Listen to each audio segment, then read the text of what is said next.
उन सभी धर्मों में जहां पुनर्जन्म की मान्यता है, या फिर आप सनातन धर्म उठाकर देख लो। सनातन धर्म में ये मान्यता है कि आत्मा अमर है।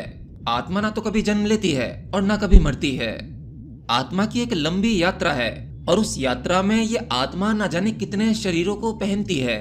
हाँ, बिल्कुल कपड़ों की ही तरह। और आत्मा के ये शरीर बदलने की यात्रा तब तक चलती रहती है जब तक कि वह अपने मूल स्वरूप को ना जान ले। इसीलिए इसे आत्मज्ञान नाम दिया गया है। तो संसार में जितने भी लोग इस कॉन्सेप्ट पर यकीन करते हैं, उनके मन में एक प्रश्न अवश्य आता है, और वो है कि मैं पिछले जन्म में क्या था। क्या पिछले जन्म को याद करना संभव है? अगर है तो कैसे? तो आज इस सवाल का जवाब जानेंगे श्री परमहंस योगानंद जी से। वो पुनर्जन्म को याद करने के बारे में क्या कहते हैं, चलिए इसे समझते हैं। योगानंद जी अपनी शिक्षाओं में कहते हैं कि हाँ, पिछले जन्म की मेमोरी को याद करना संभव है, पर यह आसान नहीं। पिछले जन्म को याद करने के लिए सबसे पहले हमें अपने मन की सतह के नीचे उतरना होगा। आप कभी ध्यान देने की कोशिश करना कि अभी आपका मन किस स्थिति में जीता है। आपका मन कितना व्यस्त रहता है। सुबह से शाम तक आप किन विचारों में जीते हैं। आपके मन में हमेशा काम का तनाव रहता है। कई बार उस तनाव से छुटकारा पाने के लिए आप मोबाइल फोन का इस्तेमाल करते हैं, थिएटर में जाकर मूवी देख लेते हैं, कुछ नहीं तो बुरे विचारों से बचने के लिए दोस्तों के साथ गपशप कर लेते हैं। और कई बार तो आपके मन को आपकी प्रेमी प्रेमिका के बारे में याद करना बहुत अच्छा लगता है, तो वो उसमें ही जी लेता है। ये सभी विचार, ये सभी चीजें आपके चेतन मन को हमेशा उलझाए रखता है, जिसके कारण आप अपने गहरे मन की स्मृतियों तक कभी पहुंच ही नहीं पाते। जी हाँ, मैं बात कर रहा हूँ सबकॉन्शियस माइंड यानी अवचेतन मन की। ये वो डिस्क है जहाँ आपके पिछले सारे जन्मों की यादें मौजूद हैं, परंतु इन सभी यादों की परतें आपके अवचेतन मन के बहुत निचले तलों में मौजूद हैं। प्रकृति यहाँ का एक्सेस आपको नहीं देती। आप यहाँ पर इतनी आसानी से नहीं जा सकते। इसके लिए आपको योग्यता सिद्ध करनी होगी, और उस योग्यता को सिद्ध करने के लिए आपको गुजरना पड़ेगा ध्यान और साधनाओं से। आप इसे एक सुंदर एग्जाम्पल से भी समझ सकते हैं। जैसे मान लीजिए आप अपने घर में कभी साफ सफाई करते समय आपके हाथ में कोई पुराना बक्सा लग जाता है, कोई बॉक्स, जिसे आप खोलते हैं और खोलने के बाद आप उसमें देखते हैं कि आपकी कुछ ऐसी वस्तुएं या ऐसी कोई किताबें रखी हुई हैं या कोई टॉय रखा है, कोई खिलौना। आप उसे देखकर भावुक हो जाते हैं और इंस्टेंटली, तुरंत उससे जुड़ी आपकी बचपन की वो सभी यादें ताजा हो जाती हैं। मतलब रैंडमली आप उसके बारे में कभी नहीं सोचते थे, मतलब वो भूल ही गए थे। परंतु आप ये भूले नहीं थे, वो यादें आपके सबकॉन्शियस माइंड यानी आपके अवचेतन मन में मौजूद थीं। बस आपको उस बक्से में कुछ दृश्य दिखे, आंखों ने उन्हें देखा, तुरंत सिग्नल आपके सबकॉन्शियस माइंड में चला गया और वो सभी मेमोरी ताजा हो गई। ठीक इसी प्रकार से हमारे अवचेतन मन में हमारे पिछले सभी जन्मों की यादें मौजूद हैं। बस उस अवचेतन मन का दरवाजा खोलने के लिए आपको आवश्यकता है चाबी की, और वो चाबी है मन की स्थिरता। आप जितना अधिक अपने ऊपरी मन को शांत कर पाएंगे, उतना ही गहरा आप अपने अवचेतन मन में जा पाएंगे। कई बार तो हमें पिछले जन्म की कुछ झलकियां बिना प्रयास के ही मिल जाती हैं। जैसे संभवतः आपके साथ में कभी न कभी ऐसा अनुभव हुआ होगा कि आप किसी अनजान शहर में गए या किसी अनजान जगह गए, और वहां जाने के बाद आपको भीतर से आभास होता है कि ये सब कुछ देखा देखा सा है। ऐसा लगता है कि यहाँ आप पहले आ चुके हैं। कई बार आप किसी अनजान इंसान से मिलते हैं, उससे मिलने के बाद आपको भीतर से कोई अलग सा अटैचमेंट महसूस होता है। उसकी प्रेजेंस आपको प्रभावित करती है। कई बार कुछ ऐसे लोग भी मिलते होंगे जिन्होंने आपका बिगाड़ा कुछ नहीं है, उनसे कोई ताल्लुक नहीं है, लेकिन उनकी प्रेजेंस आपको नेगेटिव ऊर्जा देती है। मतलब उन्हें देखते ही आपको अच्छा महसूस नहीं होता, क्रोध या गुस्सा आता है। असल में ये आपकी आत्मा की स्मृतियां हैं। ये हमारी आत्मा के कुछ सूक्ष्म संकेत होते हैं जो पिछले जन्म से जुड़े होते हैं, परंतु केवल संकेतों के माध्यम से हम अपने पिछले जन्म को पूरी तरह से नहीं समझ सकते, बल्कि हमें एक व्यवस्थित तरीके से अपने मन को तैयार करना है। तो पिछले जन्म की यादों को रिकॉल करने के लिए पहला स्टेप मैंने बताया कि अपने मन को शांत करना है। पर इसके तुरंत बाद एक सवाल ये आता है कि हमारा मन शांत ही नहीं हो पाता। तो इसका जवाब है कि हम खुद ही अपने मन को शांत करना नहीं चाहते। आप रात के समय ऑफिस से घर आते हैं, घर पर आराम से शांति से बैठते हैं। भौतिक रूप से तो आप घर पर बैठे हैं, परंतु आपका मन आपके ऑफिस में है, अर्थात मन में कुछ ऑफिस के विचार चल रहे हैं। कि कल क्या होगा, मैं टारगेट कैसे पूरा कर पाऊंगा इस महीने, कल ऑफिस में मीटिंग भी है, मीटिंग में क्या होगा, कहीं मेरी तो क्लास नहीं लगने वाली।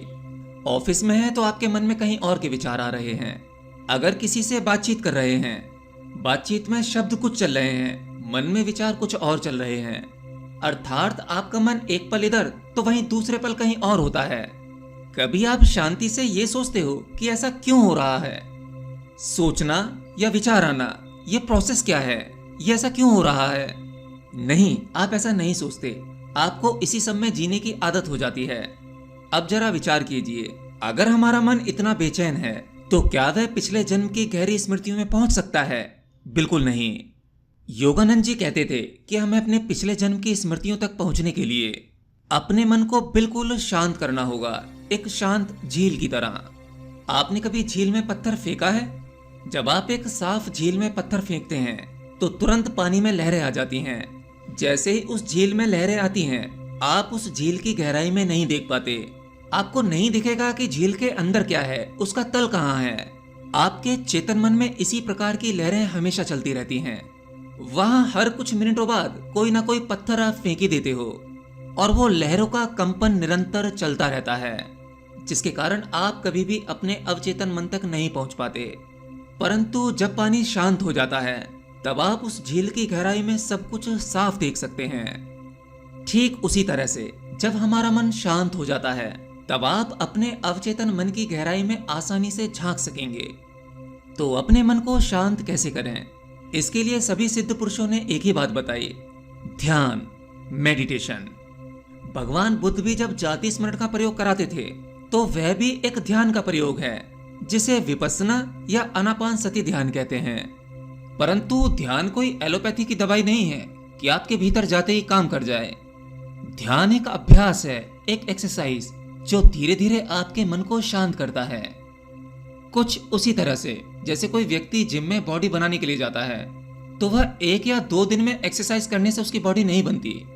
उसे वजन उठाने का अभ्यास करना पड़ता है, पहले हल्का वजन और फिर धीरे धीरे करके वो वजन बढ़ाता है। जैसे जैसे उसका अभ्यास अच्छा होता चला जाता है वैसे वैसे उसके शरीर में बदलाव दिखने लगते हैं। ध्यान भी इसी प्रकार से एक अभ्यास है। इसके लिए ध्यान का एक प्रयोग सबसे शक्तिशाली बताया गया है, जो ज्यादातर सिद्ध पुरुषों ने बताया है, जिन्होंने अपने पिछले जन्मों को भी जाना था। जैसे महाअवतार बाबा जी क्रिया योग की दीक्षा देते थे, उन्होंने लैडी महाशय को दी, लैडी महाशय जी ने श्री युक्तेश्वर गिरी जी को दी, युक्तेश्वर गिरी जी ने परमहंस योगानंद जी को दी। भगवान बुद्ध ने इसे नाम दिया विपस्सना ध्यान या आनापान सती ध्यान। ओशो भी इस ध्यान पर जोर देते थे। तो आपको भी यह प्रयोग करने के लिए एक शांत जगह पर बैठ जाना है, अपनी आंखें बंद कर लें, फिर अपनी आती जाती सांसों पर ध्यान लगाएं। शुरुआत में आपका मन भटकेगा, कुछ अनचाहे विचार आ जाएंगे। विचारों से लड़े ना, वो आते हैं तो उन्हें आने दें। वापस अपना ध्यान सांसों पर खींच के लेकर आएं। सांस भीतर जाए तो ध्यान भीतर ले जाएं। श्वास बाहर आए तो बाहर आती हुई सांसों के साथ ध्यान को भी बाहर लाएं। बीच बीच में कई बार आपका मन भटकेगा, पर आप बार बार अपना ध्यान सांसों पर लेकर आएं।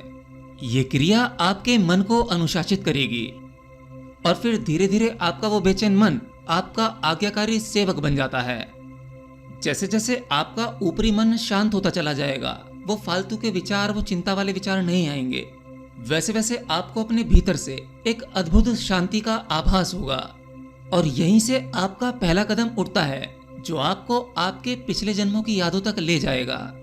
क्योंकि जब आपके ऊपरी मन की लहरें थम जाती हैं, तभी आप अपने अवचेतन मन की गहराई में छिपे जो रहस्य हैं वहां तक पहुंच पाएंगे। परंतु केवल अपने मन को ही शांत करना काफी नहीं है, आपको अपने उस दिव्य तत्व से भी जुड़ना होगा जिसे हम आत्मा कहते हैं। वही शक्ति आपको आपके पिछले जन्म की स्मृतियों को दिखा सकती है। तो आपको इस प्रयोग को एक सच्चे साधक की तरह करना है, निरंतर करते रहना है। साधना या कोई मंत्र ऐसा नहीं है कि एकदम से सध जाएगा।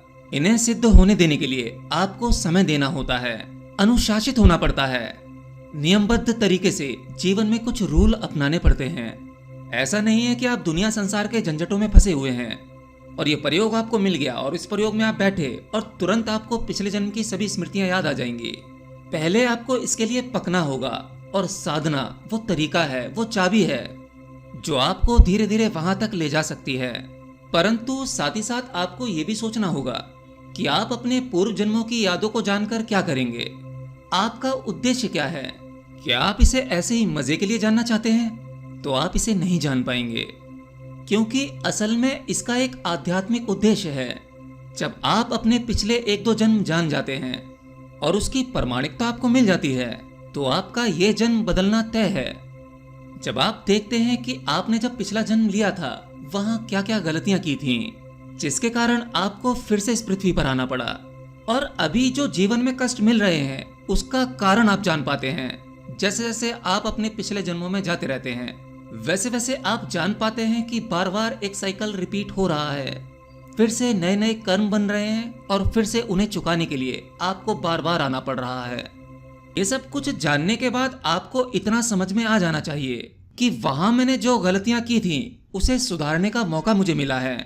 असल में आत्मा के द्वारा होने वाली बार बार की ये यात्रा ये होती ही इसलिए है ताकि आप इसमें कुछ सुधार कर सकें। जो गलतियां आपने पिछले जन्मों में की हैं उन्हें जान सकें और उन पर काम करके आप अपने इस जन्म को बेहतर बना सकें। साथ ही साथ आपको एक परम उद्देश्य मिल जाता है। उद्देश्य इस जन्म मरण के चक्कर से मुक्ति। आत्मा अपने मूल स्वरूप को पहचान कर वहीं उस परमात्मा में विलीन हो जाए, वहीं खो जाए। फिर ना तो कोई जन्म और ना कोई मृत्यु। अब जब जन्म नहीं और मृत्यु नहीं, तो इस पृथ्वी लोक या मृत्यु लोक के कोई कष्ट नहीं, कोई सुख नहीं, क्योंकि अब जो है वो परम सुख, परम आनंद है। यही आत्मा के बार बार जन्म लेने का कारण है, और अपने पिछले जन्मों को याद करने का उद्देश्य केवल यही है। तो बस आज के इस वीडियो में इतना ही। मिलते हैं किसी अगले वीडियो में नई जानकारी के साथ। तब तक के लिए जय श्री कृष्ण।